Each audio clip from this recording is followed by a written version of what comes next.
Giorgio bought it. I didn't want to even sell it. So Giorgio Armani bought a Richard Hambleton, which you owned? Yes.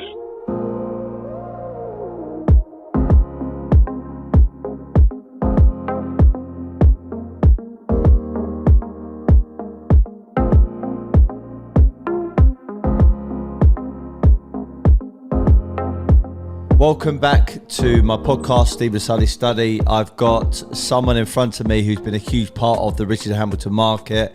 He was a friend, collector. Ken Moss, thank you very much for your time and welcome on board. It's great to be here and be able to share some of my stories or my friendship with Richard through the years. So fire away, ask what you'd like, and I'll try and give you the honesty of what went on between us and what I think of his stuff. Yeah, perfect.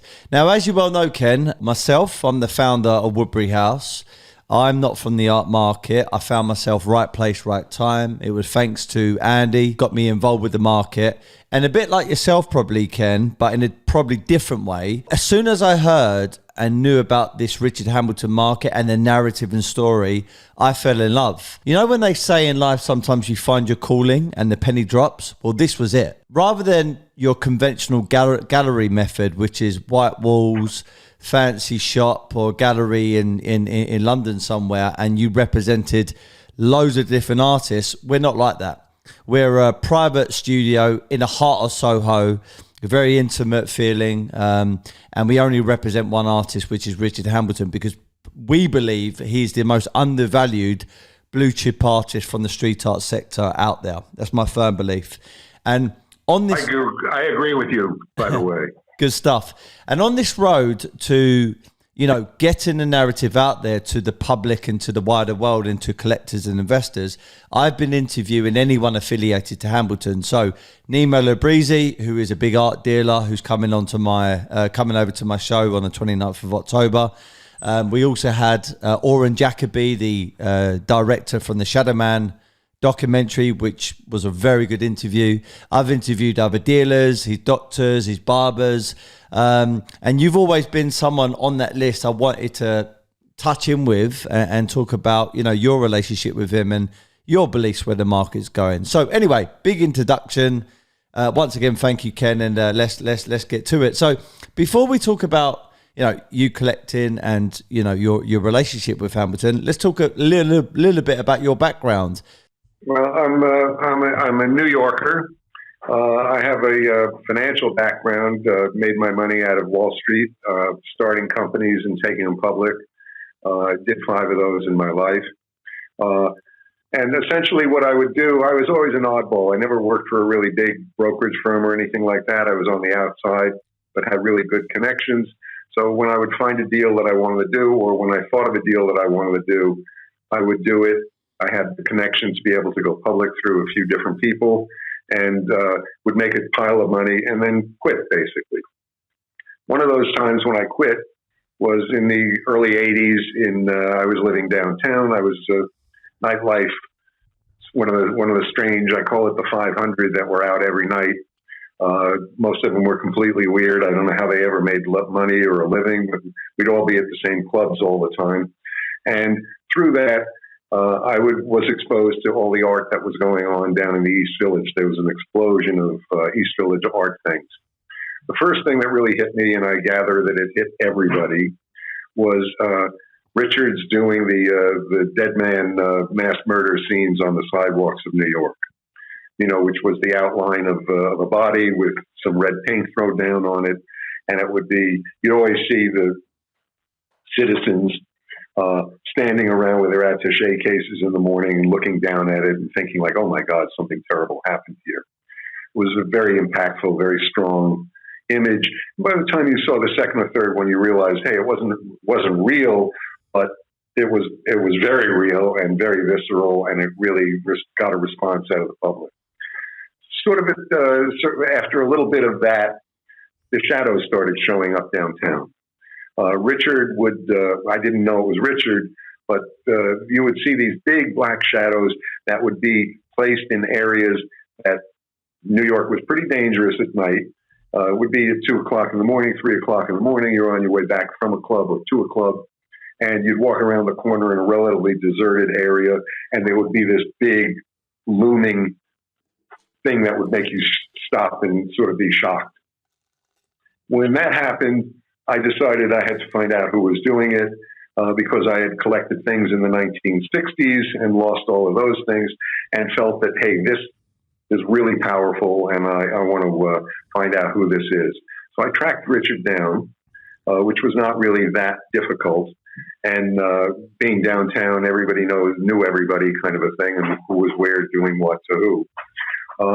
And that was the beginning of a real long-term, well more than 10-year friendship between Richard and I. And literally, it was interesting listening to your podcast about Jacoby, where Richard would let him just come in and video or film. Richard would let me just sit in his studio and watch him paint. So literally every day for over 10 years, I would go over to Richard's, hang out, watch him paint, and buy things. I didn't have a lot of money, but I would buy what I loved, and he kept evolving. It was really interesting. The first place I ever tracked him down to, Stephen, was like, I hadn't thought of this in years, and I've been writing down stories of memories of what happened to Richard or meeting Richard, because he was a very interesting character and a man. He was living in a total nightmare space. It couldn't have been more than 8 feet wide. It was like studio space for artists on Broadway, just south of south of Canal Street, excuse me. And he was living in this tiny little space with no window, and he was sleeping on like either it was a dental chair or an operating chair or something like that in a room that was maybe 8 feet by 10 feet, 6 feet, 7 feet by 10 or 12 feet, crammed to the gunnels with art supplies and stuff.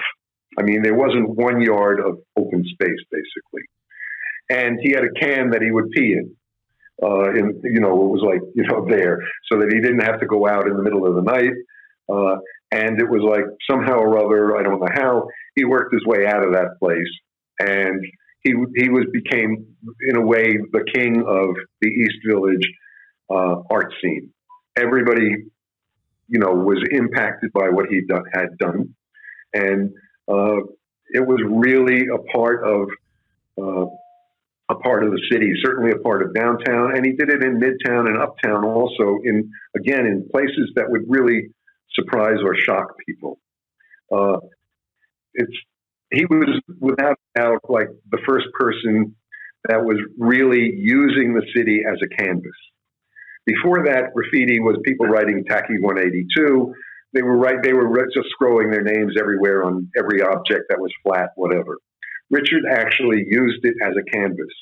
And he was the first guy that did that, so that you didn't have to go into a gallery or a museum, and you didn't have to be an intellectual.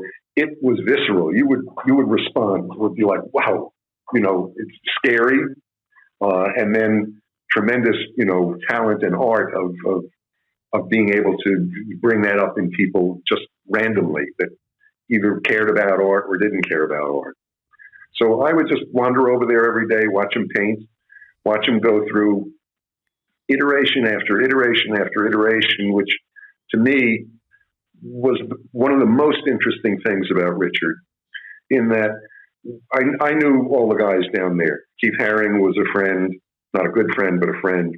Basquiat, I used to actually let sleep on my floor when he was Samo before he became famous. And Richard.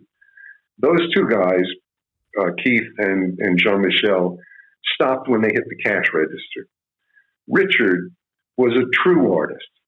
He didn't stop when he found the cash register. He literally turned his back on it and walked away from it, and he pursued his art. The other guys, they were a brand at that point, and they just kept producing more and more of their brand. Richard went from Shadow Men to Pussycats to the fabulous wave paintings, which were my favorites, and I heard Jacoby say it was his favorites too. They're really powerful and gorgeous and really interesting stuff.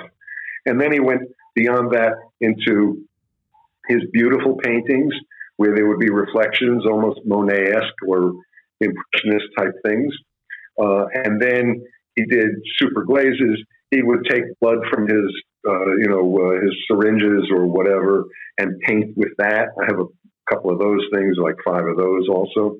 But I couldn't stop buying every time he kept on changing. So frequently I would get either something really good. I actually have the gun for the mass murder things signed over to me from 1976, which he made into a fabulous art object, which nobody has really seen at this point. It's bound into like a book that says evidence.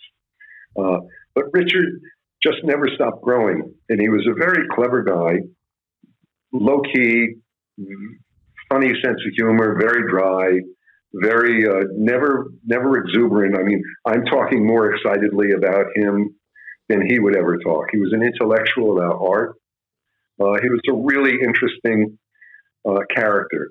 Like when you look at, let's say, his wave paintings and some other things that he did, he would do a line up and down that from top to bottom on his work. And he would always say, this is what makes it a modern painting. And it would give the perspective that like you were outside a window or outside the scene looking at it, rather than it might be a classical wave painting or wave crashing or whatever it may be. And he would do that with taking black tape. After he was finished painting it, he would then take tape, and it might be thick, might be thin, might be that wide, and he'd put them here, and then he'd move it there, and he'd move it there. Most of what he painted was really fast and just from the gut and from the brain. And this was like more of a matter of like, like using his brain as to where exactly he wanted to do it. I spoke with an artist that knew him quite well a couple of days ago, and he said Richard was the most interesting guy, that he had a connection between his brain and his hand that really could control the line instantly and without any effort. And no one else that he knows could do that kind of a thing. His paintings of shadows or shadow cats or anything, they were just in him. They would just explode out of him. It was really interesting. And my experience with Richard was literally everything, excuse me for talking so much, everything that he touched, he was like a master. I mean, I can't believe the quality of his super glazed paintings or the quality of his wave paintings, the beautiful paintings, etc. And he could just knock them out. It would be really, really rare for him to miss something. And one of the funny things about Richard was he would he would never be finished with a painting. Can I tell a quick story, or do you want to ask something? Yeah, go on, far away. Okay, he was. I was over at his studio one day, and he's there with a big painting. I think it was one of the horse paintings, cowboy things, and he's there with a scissor, and he's cutting it down a little bit, and then he cuts it down a little bit more, and then he cuts it down quite a bit more, and then he turns to me and he says, "Ken," he said, "do you think the guy's coming over here later this afternoon that I sold this to, do you think he's going to be annoyed?" It was like, well, I would be. So one of the things I learned from that is when I would buy something from Richard off the wall as he painted it, I would take it with me that day, right then and there. It was like, you didn't leave anything behind. He might fix it for you and destroy it, in your opinion. Yeah. Which I have another story about with a friend who bought something that I actually created the transaction for, and somehow or other they scraped it or something happened to the painting. And they said, "Oh, can you get Richard to come over and fix this and whatever?" So I spoke to Richard and I said, "Hey, by the way, that thing, blah, blah, blah." And he said, "Yeah, I'll come over there." And, anyhow, he goes over to their place. They had a duplex in the American Thread building. Their painting is down on the ground floor of it. And he said, "Go upstairs while I fix it." So they go upstairs, the husband and wife, and Richard is down there, and about a half an hour later they come down. He says, No, I'm not finished. Go back up. So they go back up. And then about a half hour later, they come down again, and he said, "It's done." And she looks at it and says, "You ruined my painting," which he did. He had done, instead of the lines going vertical that he did them maybe an inch high and maybe 2 inches wide. And he covered almost the entire painting that way, so that it was really an interesting thing, but he really destroyed it. So he gave him a new painting instead because she was so unhappy. They were so unhappy with that. I mean, this is definitely the blessing and also the curse of Hambleton. I've heard similar sort of stories from most of my guests. Now, I didn't realise this, Ken, that so you actually knew Jean-Michel Basquiat, Keith Haring. You said they stayed on your floor. So I want to ask you quite a direct question, which I know a lot of people who's interested in art would like to know from someone who's quite credible like yourself. Jean-Michel Basquiat or Richard Hambleton. So who's better, Jean-Michel Basquiat or Richard Hambleton as an artist? Hey, I'm just somebody who fell in love with Richard's art. I've been an art lover. I'm here in Florence, actually. We just came from the Uffizi yesterday and the Pitti Palace today, looking at Raphaels and Pontormos and Botticellis, etc. To give maybe a sense of what went on in those days and who was more famous and who might have been, quote, better or whatever the balance of power was, Richard would trade with artists down there. He traded with Kondo. He traded with Basquiat. He would get either 2 or 3 Basquiats for one of Hambleton's. Keith wouldn't trade with him. So actually, Richard, another wonderful story about Richard. Richard was not to be denied. When he wanted to do something, he just wanted to do it and did it.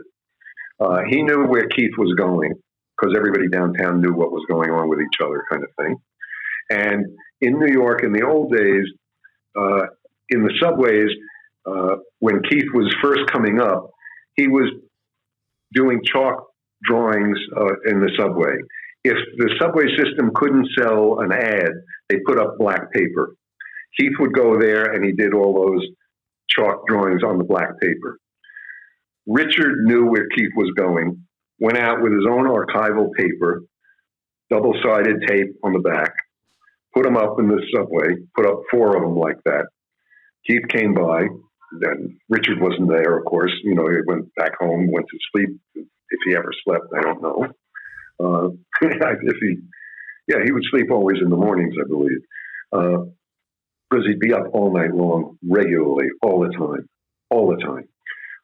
But at any rate, Keith went by. He did these 4 beautiful, subway drawings, which are in the book Art in Transit, which I ended up owning eventually. When Richard was desperate for money, I ended up buying those amongst other things. I should have bought a lot more. But it was interesting because I really felt as a friend to Richard.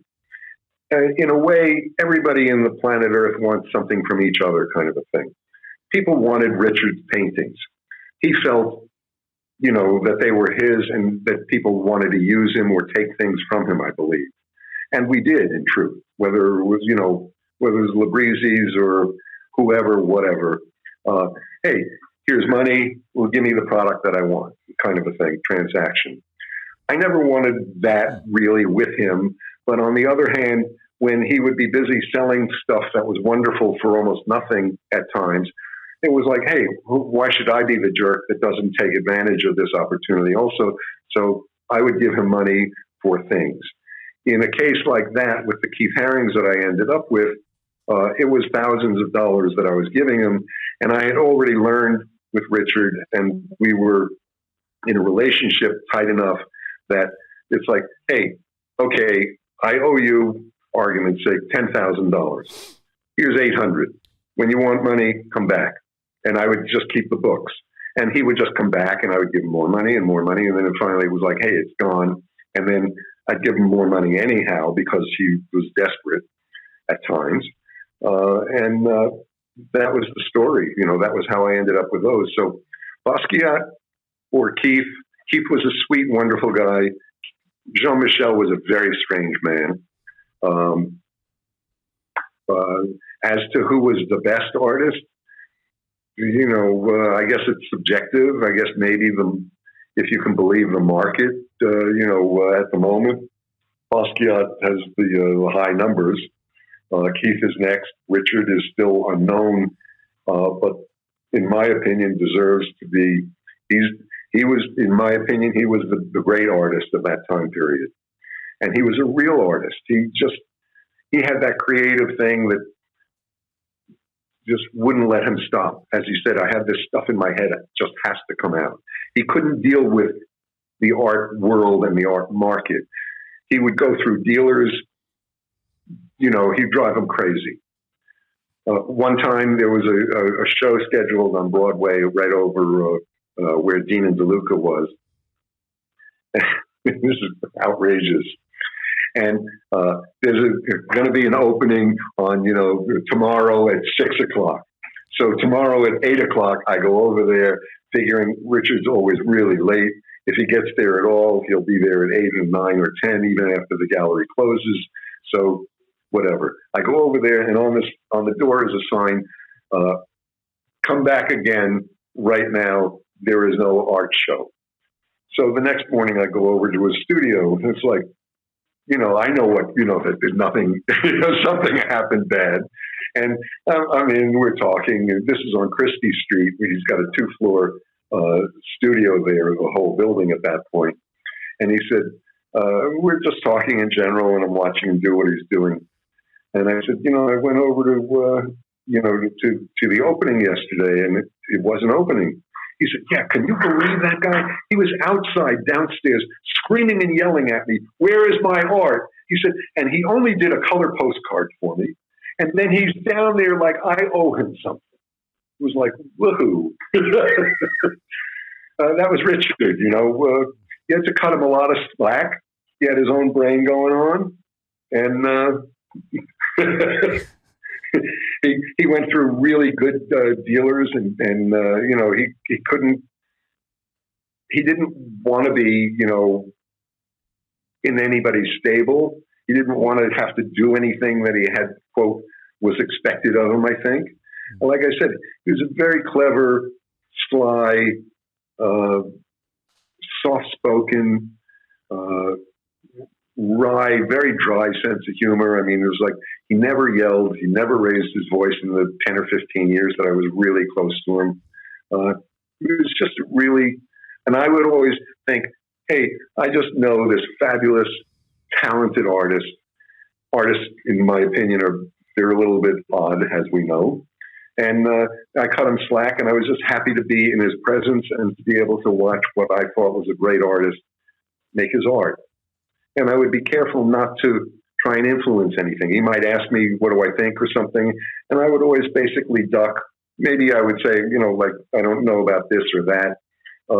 But in general, it's like, hey, I don't want to interfere with, with the creative genius that's working on an artist, basically, whether they're geniuses or not. Yeah. So, you said something about comparison between Basquiat, maybe Herring, and also Hambleton. You said, how the market determines how successful they are. As we well know, it's no secret, Jean-Michel Basquiat, 2017, sold for $110.5 million, whereas Hambleton, in 2019, sold for over $500,000 in Phillips. In your view, can Richard Hambleton's market, could a Richard Hambleton piece of art ever get to 100 million plus? Well, it depends on the rate of inflation that we have. Mm-hmm. To me, 100 million for a piece of art is a pretty strange number. Part of it has to do with probably Jean-Michel is a black guy, and there's a cycle that goes on with women artists, people of color, white artists, etc. That's one of the factors that might be playing into that. Richard, to me, is still an undiscovered artist. He might have sold for $500,000 for one beautiful piece. It was really an interesting piece. I saw that's the one that sold in France, or The End of the World, I think it was called. In Phillips, it was with called a couple of shadows. There was the Mutiny piece, which is the seascape, and then there's been a few kind of jumping shadow figures, standing shadow figures, ones with movement, which are sold for 300, 400,000 over the years. In auction, as we well know, Ken, in the private domain, I mean, I witness day to day that, big, large rodeo Marlboro men, they're selling, round about the $1 million now. And that's in the private domain. I had no idea that that's really what's going on with it. It's not one of my favorite pieces of his work, but like I said, hey, the market speaks. Richard is still undiscovered. I know that you're involved in putting out a book. That'll be the first thing, I think, that really sort of brings Richard to a wider audience, and I really applaud the fact that you're doing that, and I'm looking forward to seeing it. I know that there's another one planned later on next year from another big publisher that will also help bring Richard's awareness to the world. That's Rizzoli. He's still an unknown. I mean, the people who really follow art are probably aware. He was never, people would think that he was dead because he disappeared. And also he had a terrible drug problem, although I'll tell you something, I was with him every day for well over 10 years, and I never saw him shoot dope, but I know that he, having seen the movie, it was like, oh my God, like nightmarish of what ultimately went on. He was a beautiful young man. He had beautiful girlfriends. He was an elegant character. As I said, he was clever. He was verbal. He was famous. Everybody wanted a piece of Richard, as it were. Maybe that's part of what drove him away from everybody.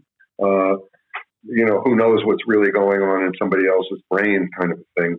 But from an art and value point of view, I believe that Richard is probably in inning 2 of a 9-inning game. I would say that probably 85% of the people that know about Richard don't have any idea of how broad his talent was or what he could do. Eventually, somebody or some museum or whatever is going to do a real retrospective and put things out there, and people will just be blown away. And at that point, you're going to see probably prices go through the roof at that time, because he was a master at everything he touched. One time I'm sitting with him and my wife was with us, and we're just talking. He takes out a black piece of paper and a scissor, and in one thing he cuts a portrait of me, a silhouette that was, just terrific, and it really looked like me, including I actually had hair in those days and was up and out, the nose, the whole thing, on a profile. And then he wrote, to Ken, Richard, but he was just, like I say, he just had this amazing talent. And as this artist said, his connection, he inherently just had this in him, and it would just come out of him in one shot. He didn't have to do 10 sketches of something. He did, he would just put it out there. And he could work small, he could work big. I have a wave paint. I have 2 wave paintings that he did. One of which he always talked of is he called the paper piece. It's about 6 feet wide, and it's like a big crashing wave, even though it's small. I mean, most of the big wave paintings you see are 8 feet, 10 feet. They're big, and you throw up the white paint. This he did with like a brush to do the foam kind of a thing in a tight, controlled area. Bang! He just did it. And then this other one that I have of his, he did it in pink, and it's like a volcano exploding on you. You never saw anything with the sense of power of what this painting shows. I mean, it's really remarkable. And I don't think maybe 10 people in the world have ever seen it. Sotheby's came by, they wanted to see, and he said, maybe we'll do a show of all of Richard's work. And they really wanted to sell his work, wanted me to sell my work to them through them. I don't want to sell anything. I'm very personally connected to the paintings, and they mean something to me beyond just the paintings as they are. I remember how I got them all, where I got them, the things that would go on, like his beautiful paintings. I have the first one that he did. It was like, I'm there and he just does it. He says, "What do you think?" I said, "I think I'll buy it. How much do you want for it?" And it's a small thing about like that. And then he did a whole series of that. And then he moved on, and he would move on. Then I would buy the next thing, and then the next thing, and the next thing. Meanwhile, I didn't have that much money, and I built a fabulous collection with really low dollars when you look at what's going on today. And I'll tell you, what's going on today has really had a very interesting, strange impact on me as a friend and as a collector. I bought a collection because I loved what I was seeing, and I loved the guy that was doing it, basically. Now that everything is worth money, I look back and I thought, "Oh, what an idiot I was. I should have bought this. I should have bought that. I bought this for that guy. I bought this for that guy. I love them. My collection is in those people's houses, etc." I've often thought that if they did a show of my collection of what I collected, I should go back to all these people and say, "Well, let me have those, borrow those, because that's what I collected." And they were endlessly beautiful, in my opinion. And I was delighted that my friends ended up buying some of these things. Richard, would always run out of money. I fixed him up with this restaurant so that I said, "If you're ever hungry, you can eat at this restaurant all the time. The guy, loves your work. Give him something." He gave him a horse, a cowboy thing. I know somebody who just bought it from that guy for, a serious amount of well more than $100,000 for it. And that was for food for Richard. So I did all these things I would do to try and help him. It's like, hey, he was a crazed artist that was fabulous. But I wanted to, Ken, you may not know the answer to this, and it's quite a personal question, but since we're talking about your collection, I want to ask it, okay? If your whole entire collection were to come onto the market today, let's say Sotheby's Christie's, how much do you think it would be worth? That pink one that I was talking about, I've always thought it's worth millions. I mean, it's like you have no idea of, if anything is selling for $500,000 or $1 million, and this thing came to market, and Richard was better known, this one would be worth well over $1 million just on its own. I bought it there were 3 of them up on his studio wall at the time. This pink one, a second one that I have, and the third one I actually loaned to Andy Valmorbida for one of his Armani shows, or I don't know which one. And Giorgio bought it. I didn't want to even sell it. So Giorgio Armani bought a Richard Hambleton, which you owned? Yes. It was the worst of the 3. And I think that was his deal of like, hey, I'm helping to promote this, these shows that are going on. And I guess he would either have a certain pick or whatever. But at any rate, Armani ended up with the third one of this triptych that I have. So one is the crashing wave, and then the skyscape, and then I don't remember whether the Armani was like a rainy scene, sort of a purplish, bluish painting. Well, Giorgio Armani is a fashion tycoon. I mean, everywhere you go around the world, from rich economies to poor economies, we all know the brand Giorgio Armani. What does it say to you when someone like Giorgio Armani is buying Richard Hambleton artworks? Well, obviously it's a man of great taste that can buy whatever it is that he wants to buy, whether he probably has Picassos also. I think it's like an imprimatur of like, it certainly says that, hey, this is first-rate stuff. He doesn't buy crap, I'm sure. So from that point, it's there. The fact that he would even attach his name to Richard Hambleton shows. They did 2 of them in New York. I think one of them in Milan. And did they do one in London also? London and also in Russia. Really? I didn't know in the Russia thing. But I would loan early things to Andy to help round out those shows. Like the stop sign that's been reproduced was mine originally. and I sold it to them. It was in one of those shows, and he said, "Please, this somebody wants this one." And it was like, no, that's not the one. Like, I don't want to sell that one. Oh, please, sell it. Like, give me $2,000 more, and then, and that's what happened on that one. And now it ended up as like the one that's reproduced out there.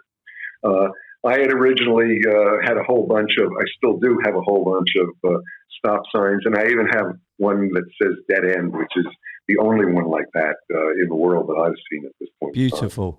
If I can ask this question, and if I can list some of the different styles by Hambleton, because I've never gone through this before with any of my guests, and I don't think I've ever heard anyone talk about Richard's styles like we're about to.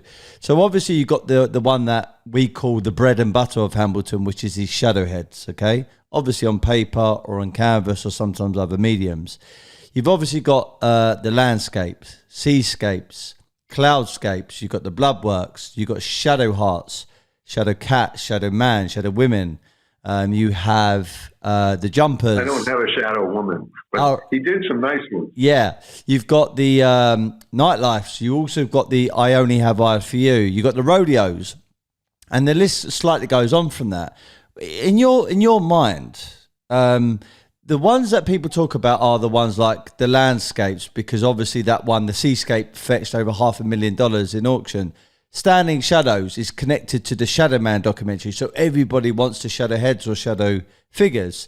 Got the rodeos because they're so beautiful, they've got so much movement. But what about the other pieces that people don't speak about so much, like the bloodworks or the shadow cats or the shadow hearts? Where do you see those going? Who's going to be collecting them works? Well, I think people will be collecting everything. As I say, when people really see the broadness of this guy's talent and where his mind went to, like I said, a Keith Haring, you look at, everybody in the world knows what a Keith Haring looks like, and it's on your shoes, it's on a T-shirt, it's on, your backpacks, whatever. He didn't move. That was it. Basquiat, I think, was probably very important in a way, as I'm beginning to understand, in that he sort of graffitiized the world. I don't think he was a very talented painter, but he had like something that, that was a fulcrum point in the world. Like Andy Warhol with soup cans, where he took, instead of the fine art of the Renaissance, which I happen to love, and turned it into the commercialization and the replication massively. I mean, Andy didn't even do those. Gerard Malanga did all the screen work for Andy. It's just, they just knocked it out, kind of a thing. Richard, it's funny that you say, in a way, to me, his iconic stuff is the big shadows that were there. If you lived in New York, you got a jolt of electricity from seeing these things out in the street. You don't have that same jolt of electricity when you look at them on canvas, but you see it as art now. So I was stuck with really seeing them as street art trying to be transferred onto canvas. Looking at them now, I see them as art, and they're fabulous. Whether they're heads, I have a couple of shadow heads that are wonderful. He did two of them for me on these plastic mirrors, and bang. I mean, watching him paint was really interesting. I would actually sometimes go out with him and do shadows. Not often, but occasionally. It's like, Ken, grab a bucket. It would be a paint bucket here and a brush or two here, and out we would go. And he was fearless. He didn't give a damn about the cops or anything of being arrested. He wasn't even vaguely in his mind. I'm there like this, being, hey, I'm a businessman. I can get sued. He's an artist. He's going to get famous for it. This is good for him, bad for me. And he would help. Sometimes I'd go out with a ladder so he could climb up and over on stuff. He did things that were also unsuccessful from, let's say, a longer term, long existence kind of a thing. He would take the hoods of an automobile, and he would grind them down, take all the paint off, grind them down with some kind of a power tool or whatever, and he would use like the line that would run down the middle of like Pontiac Fury or whatever. I don't even know the names of these things. He would use that as a horizon line and create like a skyscape with an electronic tool, grinding it down and do that. And, I saw maybe 4 or 6 of those. And then what would happen is Richard was always being thrown out of his studios because he'd never pay rent. He was a really irresponsible character on a certain level. I once sold $100,000 worth of his paintings for him. Never made a nickel off it because that was not where I was coming from. What I wanted to do was be able to buy things cheaper because I didn't have a lot of money, and I'm not an art dealer. Another one of those mistakes that you learn over time.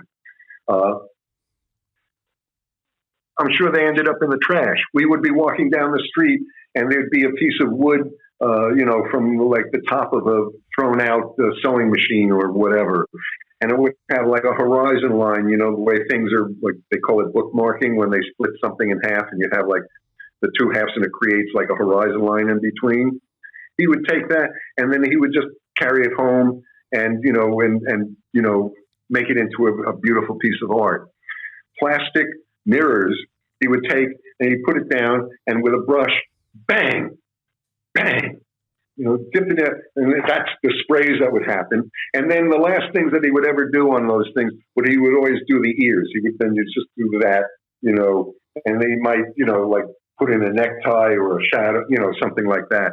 But he could do one of these fabulous paintings, and I mean really, powerful, beautiful, big, whether it was a horse, whether it was I have something too lost in Marlboro country. At one point, he was taking Marlboro ads from the back of magazines and overpainting them, and that you could just vaguely see underneath the big Marlboro thing.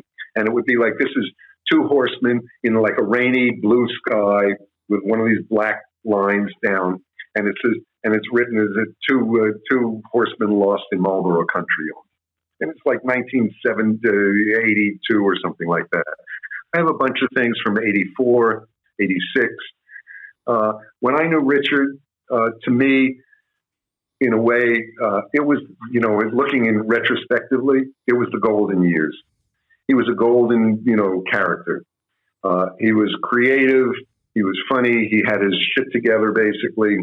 I read that book, Hero of Art, and cried at the end. When you saw Richard, at the end of Shadow Man, and I saw him at the Phillips show that they did in New York, and here you have this tremendous, glorious, everybody's rich, everybody's famous, models, well-off people, 57th Street and Park Avenue, and Richard comes in, he's bent over, he's already being eaten away by the skin cancer on his face,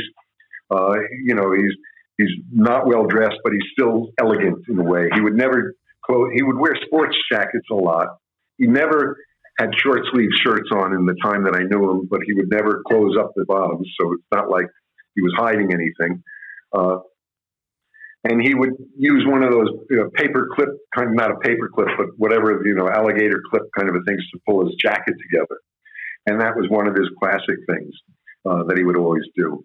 We went, my wife and I went with him on Halloween night for a outlaw party. They used to have these terrific parties in New York that were completely illegal, done in illegal spots. And they were doing this one on Halloween. And I go over, we didn't have costumes on. I go over, we pick him up at his studio, and it's like, I look at him and closely, up here, he's taken a push pin, he's cut off the pin part, stuck that onto his forehead, and did a little red line as if there was a push pin stuck in his forehead right over here. So he had like a wonderful costume, but very subtle, very easy to travel with. You weren't going to be in a sweaty costume or anything like that, or a face mask. Just, like a real, just a brainy kind of a thing and a character. And very effective. It was one of the best costumes I think I ever saw in a way. And the party was terrific also, by the way. Yeah, Didn't even get broken up by the cops. I can only imagine. So, Ken, we've spoken a few times, and you and your lovely other half, Anne, who have both been over to the studio a few times, and we've spoken about Richard's work and about your relationship, etc. I'm fishing for a bit of a compliment here, but I think I'll like the viewers to hear it, because you've been such a big part of Richard's life and his market. You're a collector. You was also a bit of a dealer without even realising for him back in the day. And you said to me, Woodbury House, I believe, is the go-to place now for Richard Hambleton. Do you still believe that, or what sort of part do you think we play for his market? But yeah, we're on the same podcast here. But the truth of it is, I think that you guys have really gotten it in a way.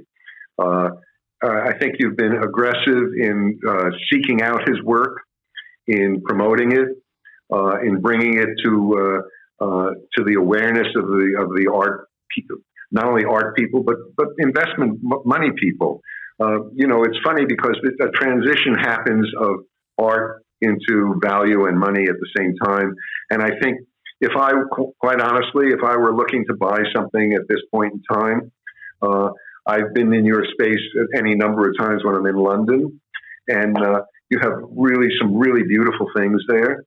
I'm sure they come and go as you sell them, and you have one thing there that I wish I had the money to buy. I mean, it's like it's in your other room. It's that white shadow head that goes up into sort of a pointed area on the black thing. It's right off of the frame and everything. Gorgeous thing. If I had seen that, you would not own it. Let me tell you, I would have gotten it. And I would have paid much less than you did, and I could sit here and say to you, "No, Stephen, I don't want to sell that. I don't care how much you're offering me for it." So yeah, no, I think Woodbury House is certainly in Europe, and I would say, if I were looking to buy, I would definitely want to be at your shop to see what you've got, for sure. I think that you're the guys that are hunting around still for the good pieces that are out and floating. I know that you've tried to get things from me, and it's like, hey, I'm not willing to come up with them, and what can I say? I have too many of them. If I were selling, I would be thinking that you're the guy to sell it to tell you the truth. Yeah, perfect. I'm really humbled by that. So, we as a brand, you shouldn't be. You deserve it. I'm serious when I say that. Oh, thank you, Ken. And one thing I from my perspective is there's no one really else out there going and interviewing, and creating this ecosystem around Hambleton. And you know what? Obviously, we're in business, and part of business, you've got to make money. That's how you keep the lights on. But it's more than that. It's the passion. It's being intrigued. It's trying to find all these great stories that people must hear. Because the Shadow Man documentary done a really good job, really told the story. But there's intimate stories that you would never hear unless people met people like you, Ken, or they listen to a podcast. And I think it's important. That's why I'm trying to get the message out there. Well, I appreciate what you're doing. And, in a way, it's like, let me throw in one quick funny story to you, just as a matter of Richard always kept his life in separate pieces, I believe. Yeah. He'd know this guy, he'd know that guy. Are we out of time? Am I? No. Sorry, there was someone at the door and I wasn't too sure it was. Okay. So at any rate, he had his own, he kept things separate, in my opinion. That many of the people that I now know had, real dealings with him. And I was close to Richard every day, all the time, more than 10 years, literally every day for probably 15 years, or close to every day. Never knew them, never knew whatever. And he had different segments of his life. But one time, I go over to his place, and he's got like a giant, one of these Pontiacs from the 60s or something like that. And he has matte painted it black, the whole thing. All the chrome, all the tires, everything is matte black. I think maybe even the license plate. I don't know about that. But at any rate, he loans it to me So I take it out to the Hamptons for the weekend. Mm. and it was like the ultimate skunk at the party kind of a thing. You know, everybody's got these expensive, beautiful cars or whatever. And I have the Shadow Mobile with me, you know. It was really funny to experience that. Yeah. And then I never saw the car again. I gave it back to him, of course. And, you know, it was like, that was that. He would be without a studio, and he was an incredibly handy guy, by the way. He could do carpentry, he could do plumbing, he could do electricity, he did everything. He would always find these spaces in New York in terrible neighborhoods in downtown, and he would find like a place that was uninhabitable. He would find the landlord and say, "Hey, I'll fix it up. You know, when I want 6 months free, rent." Yeah. And he would get in there and he would like dig out the garbage, put in, you know, like shelving and a bed and this and that and electricity and plumbing and bingo. And then the next thing that would happen is 6 months would be up. He wouldn't bother paying his rent, of course, even though he had money. He was just, you know, that was who he is. And, you know, and then he would be thrown out. And who knows what kind of things he had that were thrown out with, you know, with the empty place. A quick funny story about a Basquiat. A friend of mine who's an artist was taking over Basquiat's studio on Ludlow Street, which is right around the corner from Katz's down in the Lower East Side. And Basquiat had just left because he had now had the deal. He was like, whatever. He had done the front of the refrigerator as a Basquiat, as the front door of the refrigerator. And my artist friend said, like, he was there talking to the landlord, and the landlord said, you know, like, okay, you got the place, you know, it's yours. He said, I'm going to throw out all this shit. And the guy said, well, what about that? He said, you can have that, you know, the refrigerator. So my friend pulls the refrigerator door off, and he starts bringing it to his studio or his home. I don't remember what it was, probably his home. And he said, I went 3 blocks. He said, it was so heavy, I just left it in the street. So it was a Basquiat, you know, refrigerator door, which is worth a fortune today if it was still existing. Oh my God! And this artist has no money to speak of. Crazy. And Martin Wong, by the way, who was a great artist, he was like a gay cowboy in the Lower East Side, died of AIDS. But he had a Keith Haring refrigerator done on the sides, the top, and the door. And I often wonder whatever happened to that refrigerator, because that thing would have been worth a fortune today also. Yeah. Like, you know, it's like all these artists would hang out with each other, and while they're there, they would doodle and whatever, you know, and it's like, hey. Yeah. By the time this podcast comes out, allegedly, according to Andy and the Richard Hambleton Foundation, the New York Times are about to release an article about Hambleton being part of the Masters, which is the greats. And for anyone that doesn't know, the greats are Picasso, Roy Lichtenstein, Tom Wesselman, Andy Warhol. You could say Jean-Michel Basquiat, Keith Haring fall into that category. And now they're actually pushing Hambleton there. Where would you say in your own mind, Ken, where does Hambleton sit as far as the greats are concerned? I would put him at the pinnacle, certainly, of the East Village 80s time scene, 80s and 90s kind of a thing. And when Richard really needed money, he could just produce great things all the time.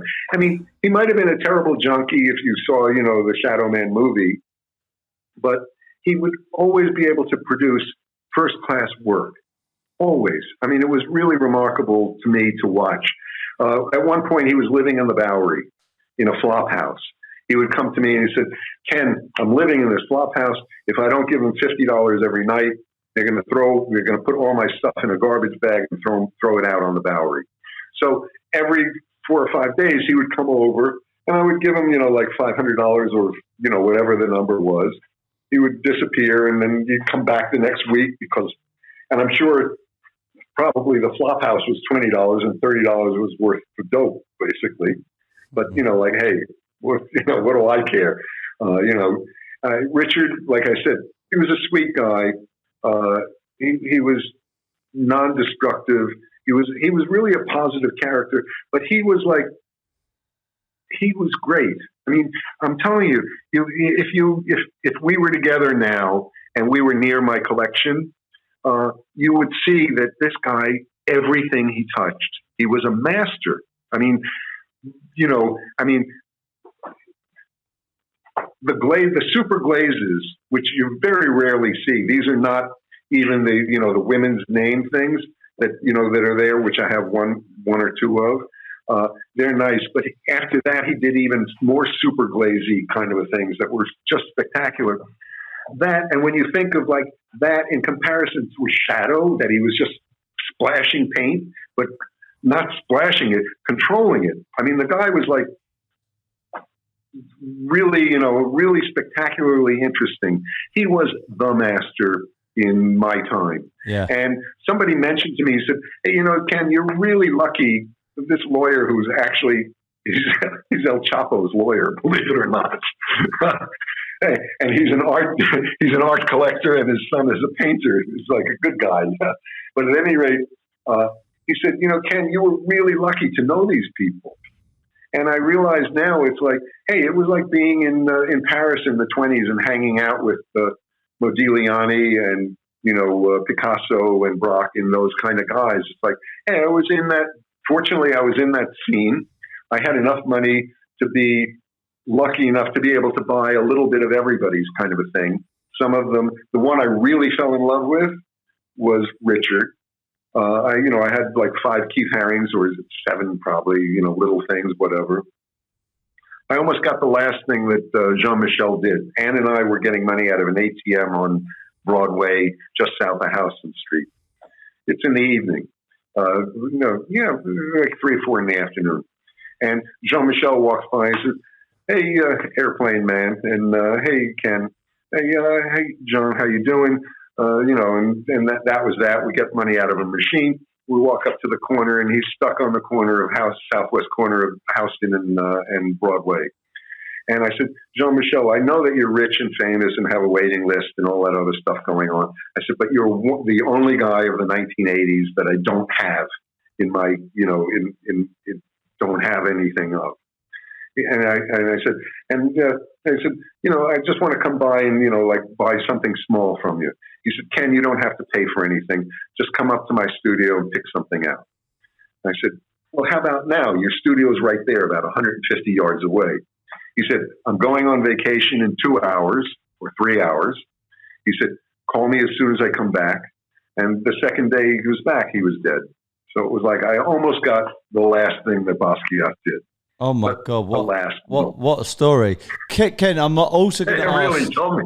I know it's crazy, Ken. I'm going to ask a bit of a direct and maybe an intrusive question, but I'd like to try and get all the stories. And I've asked the same question to a lot of Richard Hambleton's friends. As you said earlier, artists can be quite strange, and part of that is their lifestyle, and it was no secret. A lot of Hambleton's associates, including Basquiat, Haring, and all these other people, were taking drugs. Did you ever take drugs with Hambleton? One time. And oddly enough, it was I remember it was at the Christie Street studio. And he said he had crack with him. And it was like, well, man, that's the one drug that I've never tried, I said, he said, well, let's do it.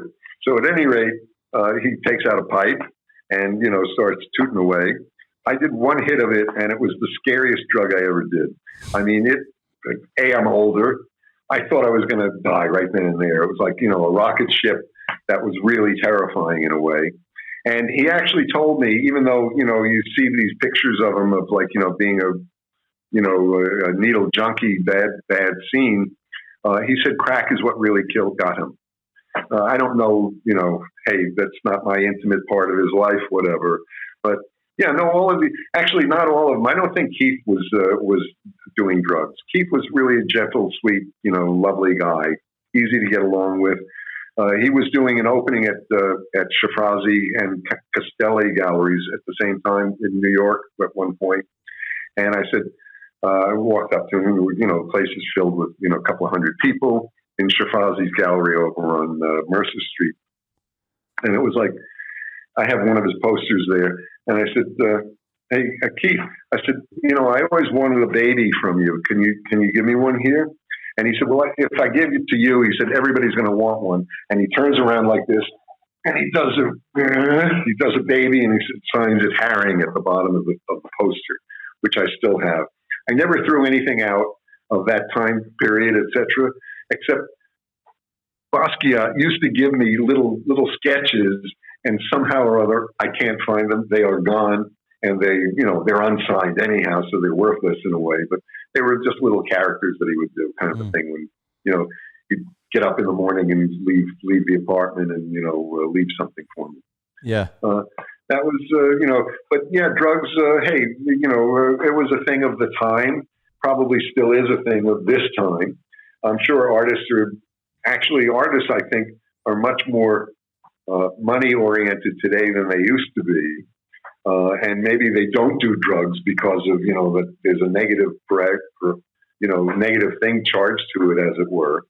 And to work, it's big money, it's big deals. If you get Gagosian to pick you up as an artist, I think you're probably a millionaire, basically. There used to be, quote, starving artists. Now these big, the machine of promotion and selling stuff is like ultra important. Andy, has been like a tremendously interesting and important aspect of Richard Hambleton's life. And I find now, oddly enough, that Richard is still in my life very greatly because of my collection, because of, let's say, my connection to you and other people that I know that have his stuff, that want to know about him. And I've even been writing down stories about memories of Richard, etc., because I think one of the things that's really lost in time about a lot of the great artists that were there, they have their work, but you don't get who they were and what they were like and what stories or whatever. And I feel that it's nice to have a body of work of information. It's like a companion piece to your book, which I don't know and I saw a little bit of it once when I was there.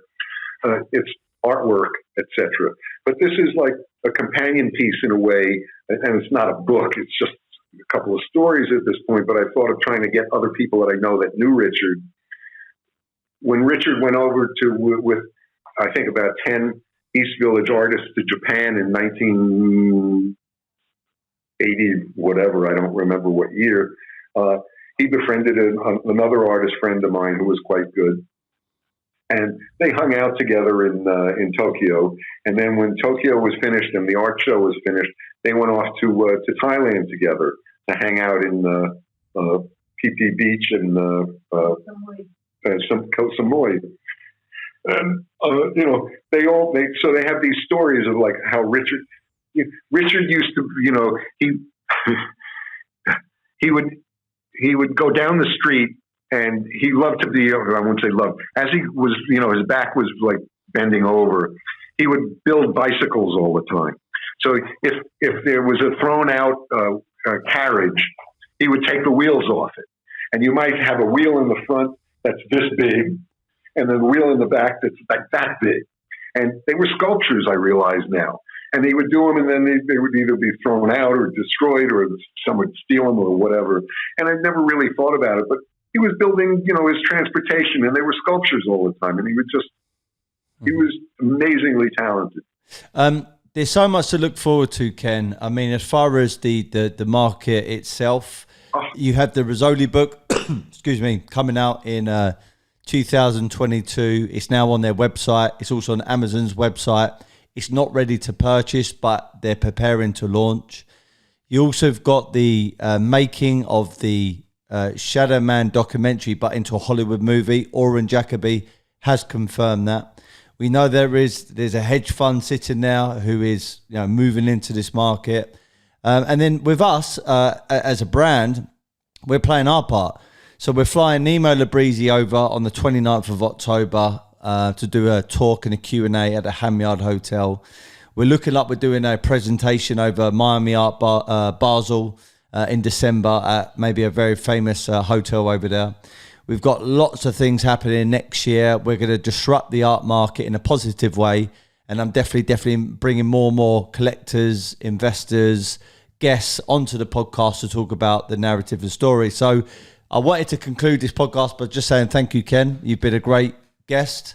You've been a great speaker. Can I throw one thing in before you run away? When we were last in London and I came and visited your studio, I reached out to Andy and I said, hey, even though I've loaned you things, you've never actually seen my whole collection.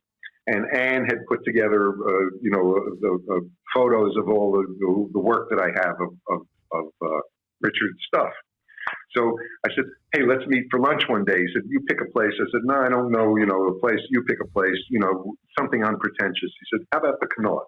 So we go to the Connaught, and I show him, we sit down for lunch, and I show him the collection, and he picks up the phone, and he calls Rizzoli, and he says, stop the press. He said, there are some masterworks that have to come into the book. Uh-huh. And so I ended up having to fly to New York to get the things photographed and got them rushed done and sent them back over to Andy so that he could get them into the book. So knock wood, the world will actually see some of these things if they made the deadline. I believe they made the deadline by a day. Sorry for interrupting your departure.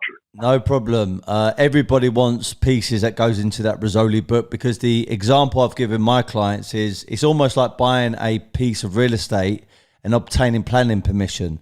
The moment that planning permission is obtained for that real estate, the value of it goes up. And Rizzoli is a bit like your planning permission for your art. The moment they endorse and validate your art in that book, the values are definitely going to go up. And it's not just about values, it's about recognition, validation.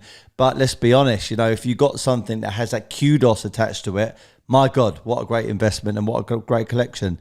You've been a star. Your wife's a star. I think you're a great person. I think you're great people. Love to hang out when I get over to New York at some point soon. And Ken, just watch this space. We're going to be doing so much more here.